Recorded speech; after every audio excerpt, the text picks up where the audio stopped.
नमस्कार विद्यार्थी मित्रांनो, आज आपण भारतातील इंडियन पॅरामिलिटरी फोर्सेस काय आहेत, त्यांची कर्तव्य काय आहेत किंवा जबाबदाऱ्या काय आहेत हे पाहणार आहोत. भारताचे मेन आपलं रक्षा मंत्र defence, Indian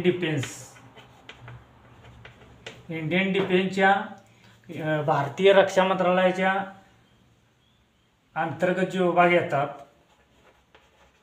Indian navy, Indian army,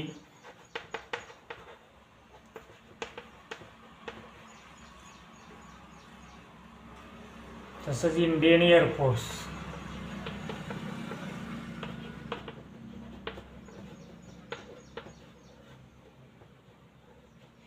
तर हे तीन विभाग भारतीय संरक्षण मंत्रालयाच्या अंतर्गत येतात. तसेच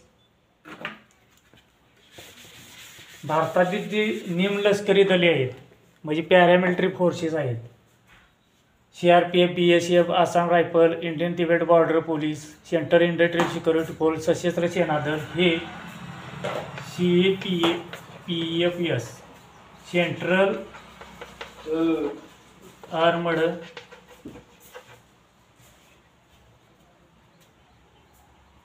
paramilitary forces, paramilitary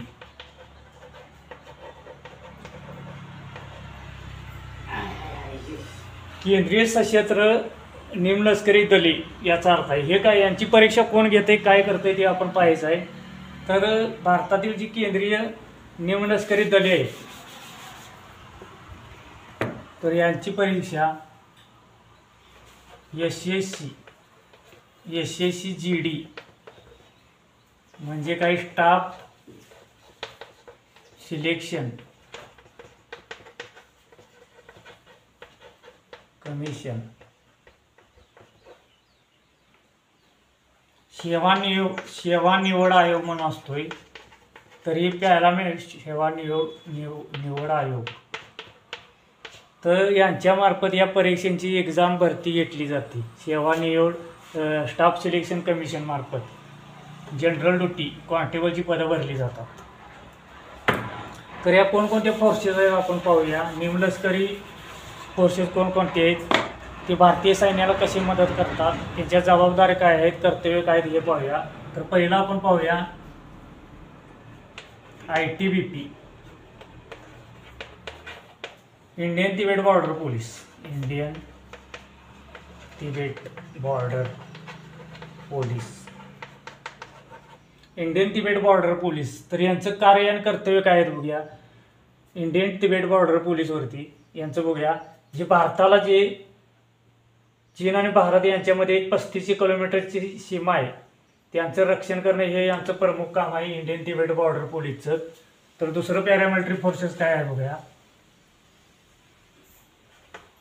CRPF central reserve police force, केंद्रीय राखीव पोलीस फोर्स, केंद्रीय राखीव पोलीस दल म्हणून आहे CRPF. तर CRPFचं काय कर्तव्य असतं, या ठिकाणी त्यांचं ड्युटी तैनात केली जाते CRPFची. तसंच भारतामध्ये इलेक्शन आहे, इलेक्शनच्या ठिकाणी संवेदनशील एरिया आहे, त्या ठिकाणी CRPFची ड्युटी लावली जाते.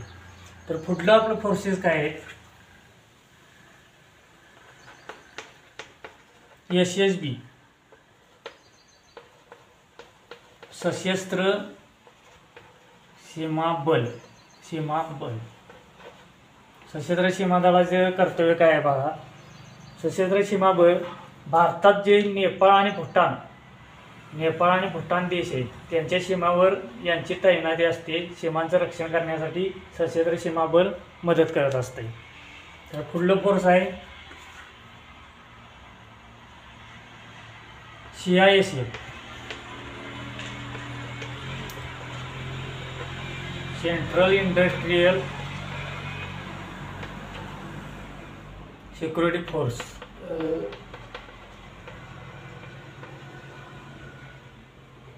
केंद्रीय औद्योगिक सुरक्षा दल याच्या नावामध्येच औद्योगिक आहेत. औद्योगिकमध्ये भारतात जे पब्लिक सेक्टर आहे, विमानतळ असून द्यात किंवा समुद्र बंदरगाह असू द्यात किंवा भारताची जी हिस्टॉरिकल पर्यटन स्थळे आहेत, ऐतिहासिक पर्यटन, ताजमहाल म्हणा, ताजमहाल यासारखं याचं रक्षण करणं ही यांची प्रमुख जबाबदारी आहे. सेंट्रल इंडस्ट्रियल किंवा मेट्रो, दिल्लीसारखं मेट्रो रेल्वे स्टेशन असू दे, या ठिकाणी हे तैनात असतात CISF.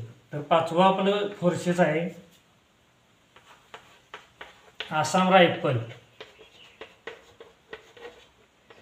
आसाम रायफलचं काय कार्य असते तर आसाम रायफल 1838 साली सगळ्यात जुनं निमलष्करी दल आहे. इंग्रजांच्या वेळी याची स्थापना झालेली आहे आसाम रायफलची.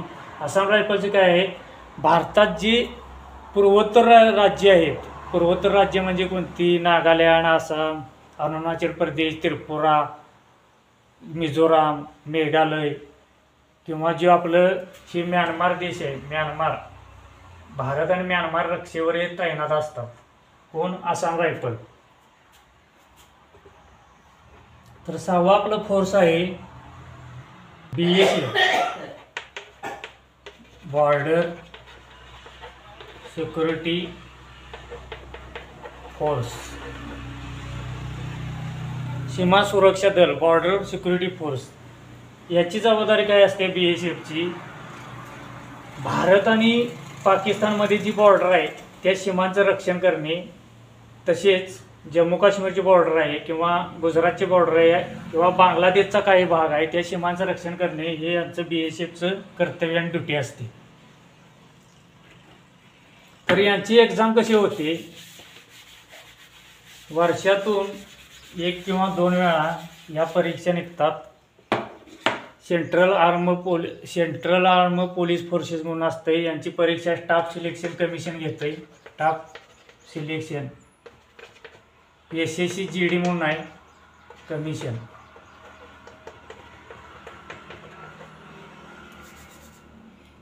तर यांची परीक्षा कशी असते, पहिली रिटन टेस्ट,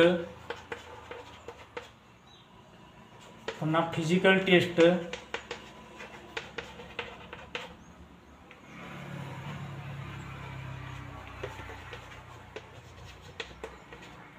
पुन्हा मेडिकल टेस्ट आणि पुन्हा डॉक्युमेंट व्हेरिफिकेशन.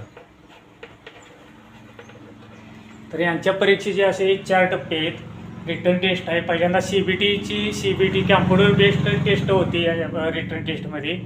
पुन्हा शारीरिक चाचणी होती, मेडिकल टेस्ट होती आणि डॉक्युमेंट व्हेरिफिकेशन होते. तर ह्या अशी आपली भारताची इंडियन पॅरामिलिटरी फोर्सेस आहेत. त्यांचं आपण काम आणि कर्तव्य पाहिलं, त्यांच्या जबाबदाऱ्या पाहिल्यात. म्हणजे देशात लॉ आणि ऑर्डर राखणे, शांतता राखणे किंवा जे आता ज्या बॉर्डरवरती जी तैनात आहेत, मग येणाऱ्या आयात निर्यात ही जी मालाची तस्करी रोखणे किंवा दहशतवादी अंतर्गत जी CRPF आहेत किंवा CISF आहेत, यांचं कार्य काय असतं, अंतर्गत आपलं दंगली असून द्यात, देशांतर्गत अशांतता असून दे.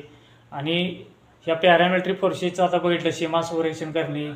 आता जे पूर्वोत्तर राज्यामध्ये आसाम रायफलसारखं पॅरामिलिटरी फोर्सेस आहे, तर तिथं एक भावना निर्माण झाली आहे नागरिकात की सुरक्षेची भावना आहे पॅरामिलिटरी फोर्स. बरं, आज आपण इथंच थांबूया. आज आपण भारतातील पॅरामिलिटरी फोर्सेस काय आहेत त्यांचं आपण कार्याची जबाबदार पाहिल्या. जय हिंद.